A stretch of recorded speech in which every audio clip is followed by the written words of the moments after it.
어제 참 우리 대한민국에 아주 위기가 한번 왔었죠. 큰 태풍이 와서 그래서 다행히 생각보다는 태풍이 그렇게 크지는 않았던 것 같아요. 천만 다행인 것 같아요. 그런데 저도 어제 나가지 말라고 그랬는데 우리 희원이가 어제 그러는 거예요. 어제 치과 예약이 있었는데 치과를 취소하래요.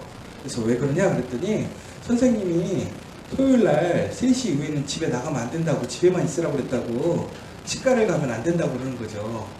근데 저희가 괜찮다고 가자고 했는데 어제 치과 치료 마치고 나오는데 바람이 정말 어마어마하게 불더라고요. 그래서 저희가 이제 정말 우리 모든 교인들, 그 다음에 많은 사람들이 큰 피해가 없어야 되는데 라고 생각하고 걱정했었는데, 그나마 우리 교인들 중에는 이렇게 피해를 입은 분들이 없으신 것 같아요. 저는 솔직히 우리 지저스보다는 노아 카페가 거기는 완전히 산이잖아요. 저는 지붕 날아갈 것 같아가지고 걱정됐었거든요. 근데 어제 가봤거든요. 아유, 꿈쩍 없더라고요. 그래서 역시 우리 하나님이 지키시는 교우들, 우리 믿음의 가정들은 역시 든든하게 잘 살아가고 있구나, 이런 것을 좀 믿어서 보고 감사했습니다. 어제 저희가 이제 뭐 이런 여러 가지 일들이 있겠지만 요즘에 좀 사람들이 가장 기대하는 일들이 뭐냐면 조물주의 건물주라고 하잖아요. 그래서 요즘에 건물 주인이 되는 게 사람들의 가장 큰 소망이잖아요. 그런데 요즘에 서민들이 우리가 흔히 얘기하는 이렇게 빌딩을 살 수 있는 수준들은 안 되다 보니까 본인 수준에서 살 수 있는, 예를 들자면 꼬마 빌딩이라고 얘기를 하더라고요. 이제 꼬마 빌딩이 어떤 거냐? 바로 이제 우리 교회 건물 같은 거, 아니면 우리보다 조금 더 작은 사이즈의 건물을 꼬마 빌딩이라고 얘기를 하더라고요. 그래서 요즘에는 이런 꼬마 빌딩을 사는 게 유행이래요. 그러면서 어떤 부동산 전문가가 꼬마 빌딩을 살 때에 주의해야 될 점, 꼭 살펴야 될 점, 이러면서 어떤 이제 흔한 유튜브에서 그런 어떤 부동산에 대해서 강의하는 걸 제가 우연히 보게 됐어요. 제가 막 찾아본 건 아니고요. 우연히 보게 됐는데 거기서 이런 얘기를 하더라고요. 우리가 알고 있는 기본 상식에 맞춰서 이 빌딩을 매입을 해도 우리가 객관적으로 봤을 때 되게 유익이 생길 것 같은 건물임에도 불구하고 우리가 잘 살피지 않으면 나중에 큰 낭패를 당한다. 그래서 어떤 거냐면 그 건물의 보증금이나 아니면 이런 상황들을 봤을 때, 월세를 봤을 때 뭐 대출을 받아서 어느 정도 그 건물을 구입을 해도 월세가 들어오는 것이 어떤 대출 이자보다 훨씬 괜찮기 때문에 사람들은 객관적으로 봤을 때 괜찮다고 생각을 했던 거예요. 그리고 그 건물 3층에는 이제 그게 주택으로 되어 있어서 그 건물 주인이 나중에 집으로 그걸 사용하면 오히려 또 집도 활용할 수 있게 되고, 그래서 여러 가지 복합적인 것을 봤을 때에 그 건물은 괜찮다. 그래서 그 건물을 사려고 하는 사람이 그 동네를 거의 한 1년을 돌아다니면서 30개의 건물을 놓고 차곡차곡 이제 잘라나가는 거죠. 그러면서 이제 하나를 정해가지고 그 부동산 컨설팅 해주는 사람에게 온 거예요. 그래서 이거를 제가 봤을 때는 이게 가장 좋을 것 같다, 사자, 이렇게 온 거죠. 근데 결국에는 그 건물을 샀을까요, 안 샀을까요? 안 샀겠죠. 그러니까 아마 그러한 내용으로 나왔겠죠. 왜 그랬느냐? 봤더니 저도 이제 몰랐던 건데, 우선은 건물을 사는 건 좋아. 그냥 객관적인 조건은 좋아 보이는데, 거기에서 가장 큰 문제가 되는 게 하나가 있었어요. 뭐였냐면, 그 지금의 어떤 상권이 하향세라는 거예요. 그러니까 지금이 계속 10년이고 20년이고 상권이 유지되거나 발전된 상권 같으면 그건 당연히 사야 돼. 근데 알고 봤더니 그 상권에 전화를 해보고 아는 사람들을 통해 알아봤더니 그 상권이 어떻게 되냐면 하향세인 거예요. 왜 그러느냐? 그 옆에 큰 대단지가 생겼어. 쇼핑몰이 들어왔어. 그래가지고 상권이 이동하고 있는 중이래요.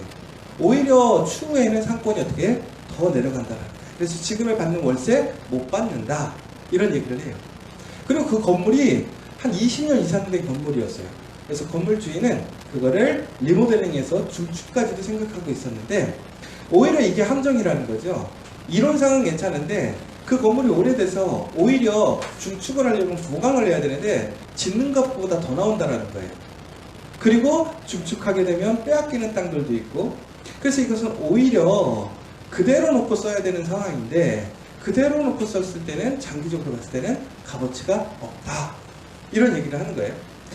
제가 저도 객관적으로 처음에 얘기를 들었을 때 그게 괜찮아 보였는데 전문가의 입장에서 들어보니까 결국에는 그게 좋지 않아서 결국엔 어떻게 하기로 했냐? 사지 않기로 했다라는 거예요.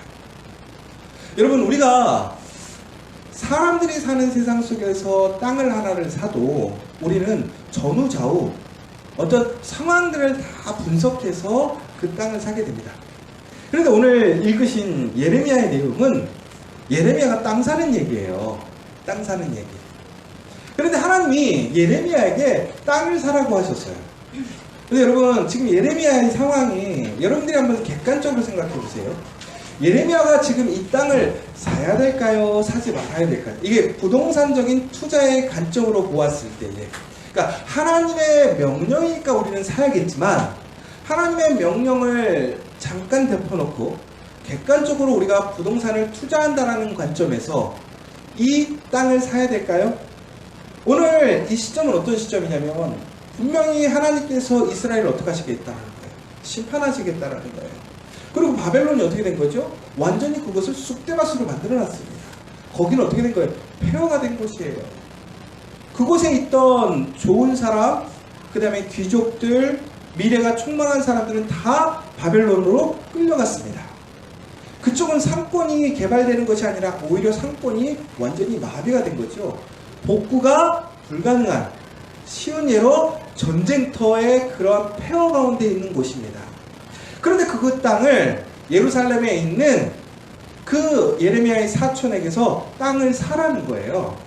자, 여러분 같으면 하나님이 이렇게 얘기하셨어요. 분명히 이거는 객관적으로 보면 어떻게 되는 거예요? 땅을 사야 돼요, 말아야 돼요? 사지 말아야 되죠. 우리 역시 고집사님 바로 아니라고. 땅을 사면 안 되죠. 왜? 우리가 하나님의 말씀을 믿는다 치더라도 하나님 말씀이면 이게 이스라엘의 회복이 몇 년 후예요? 70년 후잖아요. 그쵸? 그러면 70년 동안은 어떤 상태로 있는 거예요? 폐허로 있는 거예요. 아무런 가치가 없는 거예요. 내가 돌본다고 해서 거기서 열매를 얻을 수 없는 상황인 것이죠. 그럼에도 불구하고 예레미야는 땅을 샀습니까? 안 샀습니까? 샀어요. 왜 샀을까요? 첫 번째는 하나님의 말씀이었으니까 순종하느라고 샀겠죠. 그런데 두 번째는요, 하나님은요 우리에게 무조건 명령하시니까 들어, 이런 일방적인 하나님은 아니시라는 거예요. 무슨 소리예요? 그 땅은 전국에는 어떻게 된다는 거예요? 회복된다는 거예요. 그러니까 하나님께서는 그 땅을 사도 예레미야와 그의 가문이 어떻다라는 거죠? 손해가 아니라는 거예요. 오히려 지금 저평가되고 완전히 똥값 된 그 땅을 지금 사면 어떻게 되는 거예요?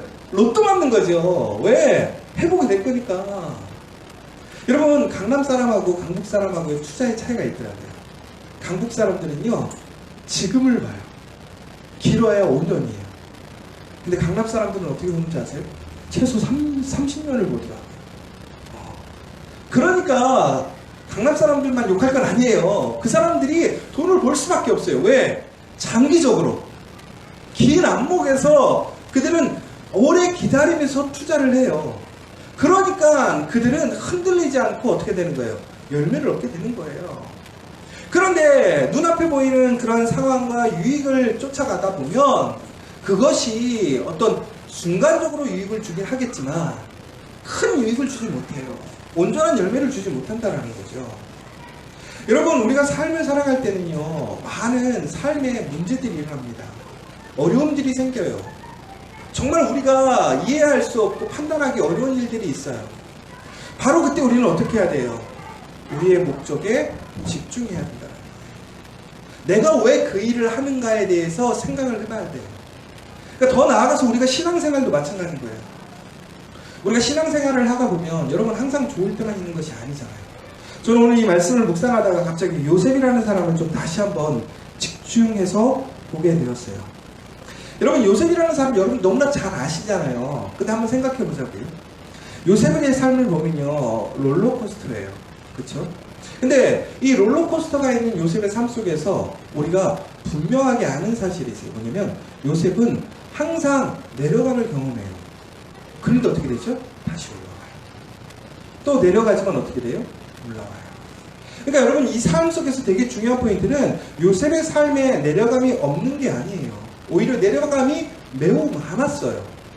그런데도 불구하고 요셉의 삶에는 항상 내려갔지만 그럼에도 불구하고 다시 올라오더라는 거예요. 이게 되게 중요한 거예요. 많은 사람들도 동시에 그런 삶을 살아요. 내려갔다 올라갔다가. 그러나 오히려 내려갔다가 다시 올라오지 못하는 경우들이 많아요. 그런데 이것이 반복되는 삶은 더더욱 어려운 것이죠. 그런데 요셉은 그런 롤러코스터 같은 내려감 속에서도 항상 올라오는 그 삶을 살 수 있었던 그 힘의 원동력이 무엇이었을까를 한번 좀 살펴봤으면 좋겠어요. 더 나아가서 여러분, 요셉은요, 갇히는 인생을 경험하게 됩니다. 어떻게 되냐면, 첫 번째는 형들이 그를 잡아서 죽이려다가 어떻게 하면 구덩이를 파가지고 구덩이에 갇히는 인생이 되죠. 그리고 종국에는 어디로 가죠? 애굽으로 갑니다. 근데 그 애굽에서 어떻게 돼요?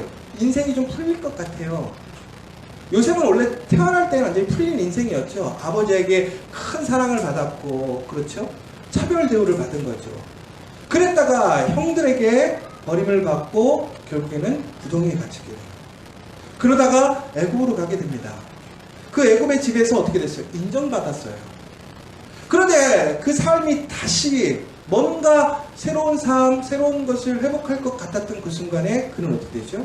그 보디발의 아내의 유혹을 거절했다는 이유로 어디로 갑니까? 다시 감옥에 갇히는 사람이 됩니다. 그 감옥에서 그 사람은 또 어떻게 됐죠? 또 거기서 열심히 살아요. 그러다가 거기에 있는 들어왔던 죄인들을 도와주고 간수장에게 인정을 받죠. 그러면서 뭔가 실마리가 풀릴 것 같았어요. 그런데 중국엔 어떻게 됐어요? 잊혀졌어요. 그래서 결국에 감옥에 갇혀 있습니다. 여러분, 그때 한번 생각해 보자고요. 요셉이 도대체 무슨 생각을 하고 있었을까요? 요셉이.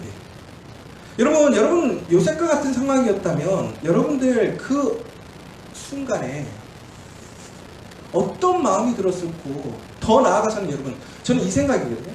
요셉이 왜 열심히 일했을까요? 이해가 되세요? 여러분, 롤러코스터 같은 인생에서 인생이 한번 떨어져요. 그런데 그것이 요셉의 잘못이 아니란 말이에요. 억울하다는 거예요. 자기의 삶 속에서 열심히 했거든요. 근데 저는 여러분, 요셉을 창세기를 한번 다시 한번 잘 읽어보시는데, 요셉이 형들과 일을 할 때 처음에 뭐라고 되냐면, 형들과 함께 양을 치는 목동의 일을 하게 됩니다. 그런데 그때 요셉이 형들의 잘못을 아버지 야곱에게 고자질하는 장면이 나와요. 그쵸? 그리고 추후에는 아버지께서 그러니까 야곱인 아버지가 요셉에게만 채색 옷을 입히잖아요. 그러면서 형들이 매우 분노하는데 그가 이제 꿈꾸면서 형들이 너무 미워가지고 나중에는 이제 요셉을 죽이려고 했던 거잖아요. 그러면 이 상황 속에서 요셉이 형들이 잘못하던 것을 일렀어요. 근데 이게 우리는 보통 해석하기를, 일반적으로 이야기하기를 요셉이 형들을 고자질했다라고 생각을 하거든요. 근데 제가 생각을 좀 해봤어요. 요셉의 성향을 좀 봤어요. 요셉이 일하는 그 성품에 대해서 좀 생각을 해봤어요. 요셉은 일할 때 보면요, 철저히 일하는 사람이에요. 어떤 일이든지 완벽을 기할 정도로 열심히 일했던 사람이고, 자기에게 주어진 일들은 빈틈없이 해냈던 사람이에요. 그러니까 그가 어디에서 인정을 받은 거예요? 포디발의 그 집에서 인정을 받잖아요. 여러분 생각해보세요. 환경이 다르단 말이에요. 조건이 다르단 말이에요. 제가 캐나다에서 일을 하니까 완전히 바보 같은 거예요. 언어가 다르고 문화가 다르니까 제가 교회에서 그렇게 잘하던 일들을 거기서는요, 우왕좌왕 할 수가 없는 거예요.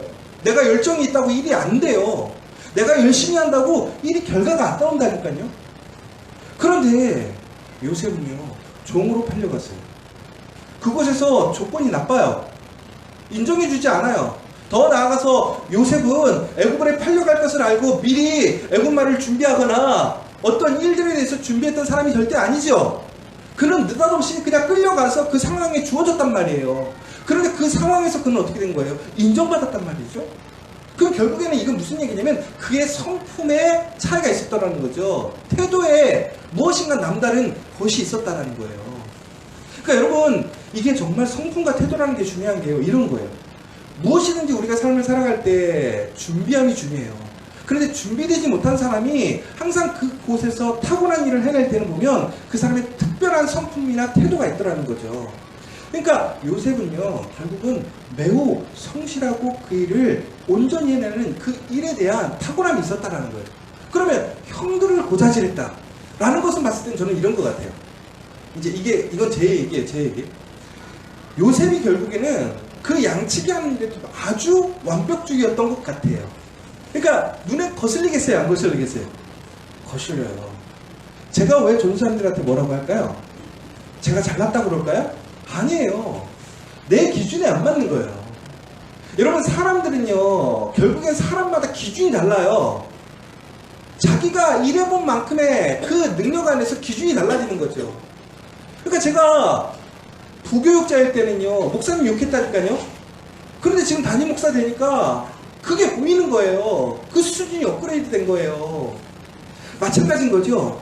요셉은 항상 그 일에 열심히 일했던 사람이라는 거예요. 그러니까 형들이 잘못하는 게 눈에 거슬리는 거죠. 그러니까 그것에 대해서 자기 얘기를 듣지 않으니까 아버지께 이야기를 했던 것 같아요. 그러니까 결국에는요, 요셉은요, 이처럼 열심히 일했던 사람이에요. 근데 여러분, 열심히 일해도 어떻게 된다는 거예요? 위기는 온다는 거예요. 어려움은 온다는 거예요. 그러면 요셉은 무슨 마음으로 그렇게 위기가 왔을 때, 어려움이 왔을 때 열심히 일할 수 있었을까요? 그는 변함없이 하나님 앞에 나아갈 수 있었을까요? 첫 번째 이유가 있어요. 그게 뭐냐? 하나님의 축복이 있었다는 거예요. 여러분, 우리가 무엇인가를 이루어 나갈 때, 문제를 극복해 갈 때, 우리가 우리의 힘으로 이겨나가는 게 아니에요. 절대로. 다시 얘기하자면, 우리가 그것을 이겨나갈 수 있는 가장 큰 힘은 뭐냐? 바로 하나님이 우리와 함께 하시라는 거예요. 하나님이 우리를 축복하시기 때문에 그렇다는 거예요. 왜 그러느냐? 요셉이 인정받게 된 이유는, 보디발의 집에서 인정받게 된 이유는 뭐냐면, 그의 소유를 모두 다 맡길 수 있었던 이유는 뭐였냐면, 그가 손대는 것마다 뭐였어요? 잘 되었어요. 그러니까 요셉이 하니까 잘 되는 거예요. 그 가족이, 가문이 복을 받는 거예요. 누구 때문에? 요셉 때문에. 그런데 추후에 이런 얘기가 나와요. 보디발도 이런 얘기를 해요. 요셉의 능력이 탁월하지만 요셉의 능력을 뛰어넘는 뭐가 있다는 거예요? 하나님의 도우심, 하나님의 복이 있었다라고 고백을 하고 있어요. 여러분, 하나님의 이름 여호와라는 것이 요셉의 이야기에서는 오늘 창세기 39장에만 나오거든요. 그런데 그 창세기 39장에 여호와라는 이름이 7번이 나와요. 그런데 그 7번이 나올 때 4번이 어떻게 이용되어지냐면, 여호와께서 요셉과 함께 하셨다. 그러니까 결국은요, 요셉이 그러한 어려움 속에서도 인정받고 그 삶을 반전을 일으킬 수 있었던 이유는 뭐였느냐? 바로 하나님이 요셉과 함께 하셨기 때문이라는 거예요. 그러니까 요셉이 어떻게 되는 거예요? 항상 그 위기가 오고 어려움이 오지만 그 가운데서 하나님이 함께 하시고 도우심의 손길, 축복의 손길이 임하니까 어떻게 되는 거예요? 그가 방향을 잃지 않았다는 거예요. 오직 하나님만을 바라보고 하나님을 신뢰하고 지금 눈앞에 보이진 않지만 나아갈 수 있었다는 거예요. 여러분 한번 생각해 보세요. 요셉이 하나님께서 그를 통해서 너를 이 땅에 이곳에 보내셨고, 더 나아가서는 너가 이스라엘의 가장 귀한 나라의 씨앗이 되고, 네가 나중에 총리가 되고, 네가 나중에는 출애굽하게 되는 그러한 시초가 될 거야 라는 것을 요셉이 알았을까요? 아니에요. 하나님이 철저히 침묵하셨어요. 성경에 보면요, 요셉에게 하나님께서 꿈꾸는 자이지만 그 꿈을 보여주신 것은 2가지밖에 없었어요. 더 나아가서는 그 꿈을 해석하는 능력을 주셔서 다른 사람들의 꿈을 해석하는 능력이 나오지, 그가 하나님 앞에 특별한 계시를 받는 건 나오지 않습니다. 그럼에도 불구하고 그가 어떻게 하나님을 의지했어요? 하나님이 역사하신 하나님의 복이 그의 삶에 임했기 때문에 그는 그것을 통해서 그의 목적, 그의 분명한 나아가야 될 길을 헷갈리지 않았다는 거예요. 두 번째는 방금 얘기했던 것처럼 그가 열심히 일했다라는 거예요. 사랑하는 여러분, 우리가요 정말로 요셉과 같이 이렇게 하나님 앞에서 하나님이 함께 하심을 믿고 나아가게 되면요, 하나님은요 복을 주시는데요, 여기서 우리가 하나 기억해야 될 것이 있어요. 바로 요셉에게는 아브라함의 복이 주어지거든요. 아브라함의 복이 어떤 거였냐면, 하나님께서 너를 축복하는 자에게는 내가 복을 준다라고 아브라함에게 얘기하셨어요. 그렇죠? 그러니까 오늘 요셉이 일하는 곳마다 왜 복이 주어지느냐, 바로 요셉을 축복하고 요셉을 인정하는 그 가정마다 복을 주시는 역사가 일어나는 거예요. 여러분, 그러니까 여러분 여기서 잘 보세요. 내가 지금 기도하고 내가 해결하고 싶은 일들이 해결되지 않아도 우리가 그곳에서 하나님을 끝까지 신뢰할 수 있는 이유는, 지금 내 응답이 응답되지 않지만 그 응답 또한 끝에 이루어질 것을 우리는 믿는 거예요. 근데 그 믿음의 증거가 뭐냐? 바로 나를 통해서 내가 있는 그곳에서 내가 아닌 다른 사람들이 복을 받는 거예요. 그럼 결국 이건 무슨 얘기냐? 하나님이 나와 함께하고 계시다라는 얘기인 거예요. 근데 여러분들은 어때요? 남이 복 받는 게 좋아요? 내가 복 받는 게 좋아요? 여러분이 복 받는 게 먼저가 되는 게 좋아요? 남이 복 받는 게 먼저가 좋아요? 저도 제가 먼저 복 받는 게 좋아요. 우리 커피학교가 복 받는 게 저도 더 좋아요. 솔직하게. 그런데 우리가 지금 그런 하나님의 복을 못 받는다고 해서 우리가 좌절하거나 낭망하거나 배아파할 필요가 없다는 거예요. 왜? 그 복이 어디서 시작되느냐? 나로도 인해서 시작되고 있다는 거예요. 여러분과 하나님이 함께하고 있기 때문에 여러분의 주변의 사람이 복을 받는 거지, 그 사람들이 특별해서 그 사람들이 복이라서 복을 받는 게 아니라는 거죠. 여러분 잘 생각하세요. 그래서 저는 이렇게 생각이 되는 거예요. 아, 내가 하나님의 복의 근원, 그래서 내 주위 사람이 잘 돼. 그렇죠? 그러면 그것이 나에게 종국에는 하나님이 함께 하심으로 하나님의 때가 이르면 어떻게 된다는 거예요? 그 하나님의 언약의 성취, 하나님의 복이 나에게 임할 수 있다는 거예요. 그런데 여러분 여기서 한번 반전적인 생각을 해보자고요. 어떤 생각이냐면, 나는 하나님의 복이 아니야. 그럼 복 받으려면 어떻게 될까요? 내가 하나님의 복을 받은 사람이 아닌 거야. 근데도 여러분 복을 받을 수 있어요. 어떻게 하면 복을 받을 수 있을까요? 하나님의 사람에게 축복하며. 분명히 뭐라고 되어 있어요? 아브라함이 너를 축복하는 자에게 뭐 하신다고요? 복을 주신다고요. 여러분, 그러니까 공동체가 이렇게 중요한 거예요. 왜? 내가 복의 사람이 아닐지라도 우리 공동체 안에 복의 사람이 있으면 내가 누구로 인해 복을 받는 거예요? 그로 인해. 더 나아가서 우리는 누구로 인해 복을 받는 거예요? 예수로 인해 복을 받는 거예요. 여러분, 그러나 우리가 정말 소망하고 바라야 될 건 뭐예요? 내가 그 복의 사람이 되어야 되는 것이죠. 우리 커피학교가 그 복의 사람이 되어야 되는 것이죠. 제가 이번 주 수요일 날, 여러분 혹시 설교 주제가 뭔지 아세요? 용서예요, 용서. 그런데 1주가 뭐냐면, 빨리 용서를 빌고 빨리 용서를 한다. 2주가 안갚음하려 하지 않는다. 3주 멍든 기억을 지운다. 4주 내게 상처 준 사람에게 친절을 베푼다. 여러분, 요셉이요 하나님 앞에 하나님이 함께 하심을 믿으면서 나아갔어요. 그런데 그 보디발의 아내가 요셉을 유혹해요. 그런데 그는 그 유혹에 넘어가지 않아요. 왜 그랬어요? 첫 번째는 그에게 주어져 있는 한계를 넘어가지 않습니다. 이미 보디발은 그에게 뭐라고 그랬냐면, 자기 먹을 것 외에는 네가 이 가정에 있는 모든 것을 네가 주관하라고 얘기해요. 그럼 우리가 오해하는 게 있는데, 보디발은 참 미식가였나 보다. 그쵸? 먹는 것 빼고는 네가 알아서 하라고 했으니까. 그런데 그 얘기가 아니라 결국은 뭐냐, 보디발의 개인적인 것, 또 사적인 부분은 건들지 말라는 거예요. 그 외에 나머지는 네 마음대로 하라는 거죠. 바로 요셉은 바로 그 개인적인 것, 사적인 것에 그의 아내를 둔 거예요. 그러니까 철저히 이 요셉은 충성하는 사람이었다라는 거예요. 자기의 한계, 책임을 아는 사람이었다라는 거죠. 그걸 지킬 줄 아는 사람이었다라는 거예요. 그리고 그리고 또 한 가지는 바로 하나님 앞에서 그는 범죄할 수 없다라고 얘기를 했어요. 왜? 하나님과 함께 동행하는 사람이니까. 그런데 그가 그러한 일들을 했는데도 불구하고 나중에는 어떻게 돼요? 오해를 받아서 결국은 그 보디발의 아내의 어떤 계략에 의해서 감옥에 가게 되잖아요. 그러면 여러분들은 그 상황에서 보디발의 아내에 대해서 여러분들은 어떤 마음이 드시겠어요?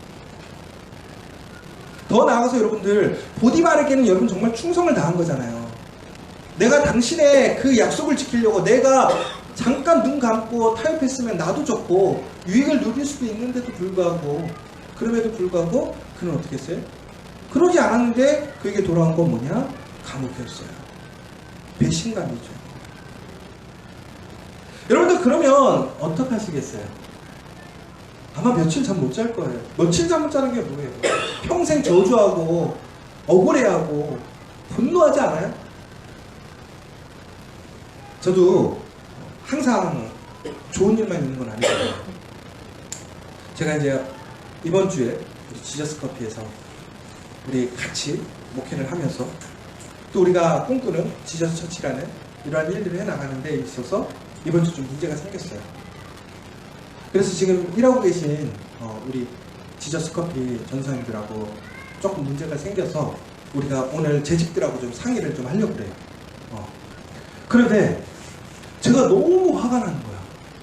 너무 화가 나는 거야.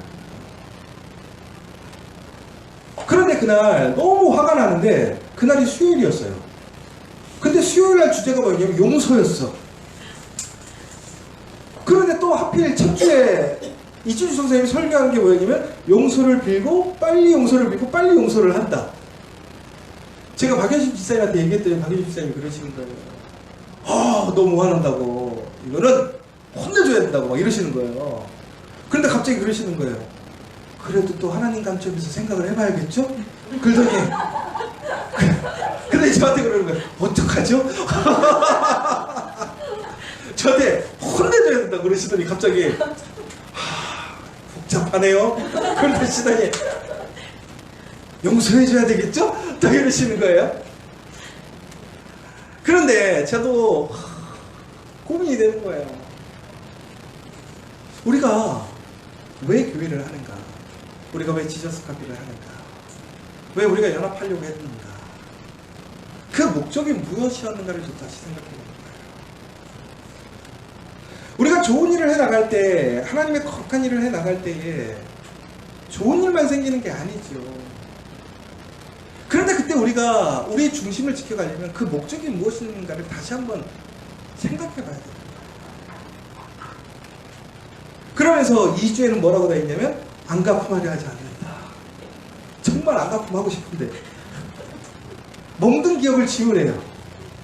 아유, 잠잘 때마다 생각나는데 어떻게. 네 번째는 제일 어려운 거예요. 내게 상처 준 사람에게 친절을 베푼다. 왜 그러는 거예요? 그게 바로 그리스도인이니까. 사랑하는 여러분, 우리가 삶을 살아가다 보면 지금 눈앞에는 도저히 이해가 안 되는 일들이 많아요. 곤란한 일도 많고 힘든 일도 많이 있어요. 그런데 여러분, 우리가 하나님과 함께하면, 하나님의 길을 가게 되면 종국에는 불붙어요. 우리는 그 사실을 알기 때문에 오늘이 아무리 힘들고 어려워도 하나님을 신뢰하고 하나님의 분명한 메시지와 응답이 없어도 그것을 믿고 의지하며 가는 거예요. 그런데 우리가 흔들리고 어려울 때 우리는 다시 한번 기억해야 돼요. 우리가 오늘 살아가는 그 목적이 무엇인지, 왜 우리는 오늘 일을 하는 것인지. 이런 이야기가 있었어요. 어느 추운 날 달팽이가 사과나무를 기어오르고 있었습니다. 달팽이가 느린 속도로 조금씩 위를 향해 올라가고 있을 때요, 나무 껍질 틈새에서 벌레 한 마리가 튀어나오더니 달팽이에게 말했대요. 너 쓸데없이 힘 낭비하고 있구나. 저 위에 사과가 하나도 없는데 너 왜 지금 올라가는 거야? 그러자 달팽이가 계속 기어오르면서 말했어요. 내가 저 꼭대기에 도달할 때쯤이면 사과가 열릴 거야. 저는 이 얘기를 딱 듣고 겨울이에요. 달팽이는 봄에 여름에 뭐가 열린다는 걸 믿는 거예요? 사과가 열린다는 거예요. 지금 사과 안 열려요. 맞아요. 왜? 겨울이니까 사과가 열릴 수 없지. 그런데 달팽이는 그 꼭대기까지 올라가려면 언제부터 시작해야 된다는 거예요? 겨울부터 시작해야 된다는 거예요. 여러분, 하나님께서는 바로 우리에게 이렇게 그때를 향해 계획을 맞춰 놓으셨어요. 우리가 해야 할 건 뭐예요? 포기하지 않고 끈기 있게 기어 올라가는 거예요. 그러나 우리가 그것이 힘들고 어렵고 의심이 생길 수도 있어요. 그러나 그때 바로 그 목적이 무엇인지를 기억하십시오. 하나님께서는 여러분과 함께 하세요. 우리와 함께 하세요. 우리가 하나님께서 우리를 세우신 그 목적을 잃지 않는다면, 우리의 그 목표점을 잃어버리지 않는다면 우리는 종국에는 그 열매를 취할 수 있습니다. 우리 커피와 교회, 여기 계신 여러분들 변함없이 끈기 있게 그 목표를 향해서, 그 목표에 집중해서 종국에는 하나님의 열매를 누리는 우리 믿음의 공동체, 믿음의 사람들 되시기를 간절히 소망합니다. 오늘 이 시간 함께 기도했으면 좋겠습니다. 우리 커피와 교회를 통해서 주위 사람들이 복받았으면 좋겠어요.